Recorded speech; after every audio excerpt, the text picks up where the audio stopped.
గౌరవ స్పీకర్ గారికి దయచేసి, ఎందుకంటే ఇక్కడ పెద్దలు పోచారం శ్రీనివాస్ రెడ్డి గారు స్పీకర్గా పనిచేసిన వాళ్ళు కూడా చాలామంది ఉన్నారు. Cabinet is a collective decision. నేను చాలా సంవత్సరాల నుంచి సభలో ఉన్న తప్ప మంత్రి లేచి ఇంకొక మంత్రిని ప్రశ్నలు అడిగేటువంటి సంస్కృతి ఉండదు. బికాజ్ క్యాబినెట్ అనేది ఒక కలెక్టివ్ డెసిషన్. మంత్రి అనేది ఒక పోర్ట్ఫోలియో చూసినా అన్ని శాఖలకు సమానమైనటువంటి బాధ్యతను మంత్రి కలిగి ఉంటాడు.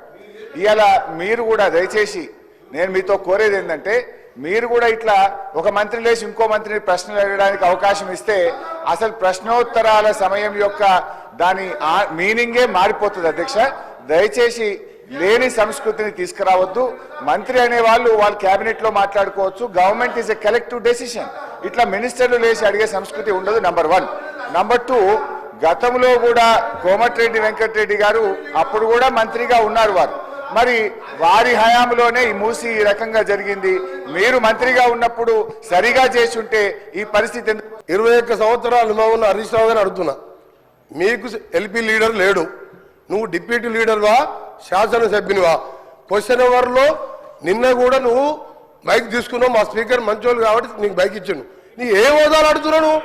ఏ హోదాలు నువ్వు మాట్లాడుతున్నావు? నువ్వు ఏ హోదాలా? గౌరవ్ సార్ ఒక నిమిషం సార్, చాలా ఇంపార్టెంట్ ఇది ఫర్ ఎవర్. తెలంగాణ ప్రజలకు తెలవాలి సార్. సార్ తెలంగాణ ప్రజలకు తెలవాలి.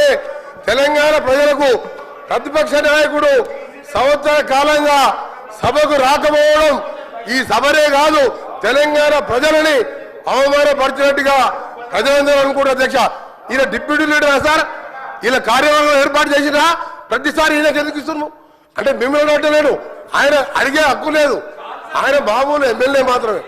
అందుకనే గౌరవ చెప్తున్నా, నా బాధతోని నల్గొండ ప్రజల కడుపులో ఆవేదన, ఫ్లోరైడ్ మూసి నీళ్లు చచ్చిపోతున్నారు సార్. ప్రజలు పేదవాళ్ళు, డబ్బున్న వాళ్ళు హైదరాబాద్కి వచ్చిండ్రు, డబ్బు లేని దళితులు గిరిజనులు నల్గొండలు చచ్చిపోతున్నారు. అంత కనికరం లేదు సార్ వీళ్ళకు. ఎస్ఎల్బిసి సొరంగం 70% పూర్తి చేశాం. ఇరిగేషన్ మినిస్టర్గా ఉండి ఒక్కసారి సొరంగం రాలే.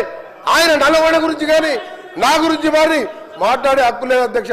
ఆయన ఒక గౌరవ శాసనం చెప్పిన మాత్రమే, డిప్యూటీ లీడర్ కాదు, సిఎల్పి సెక్రటరీ కాదు, లీడర్ లేడు. వాళ్లకు సార్ మాట్లాడేది.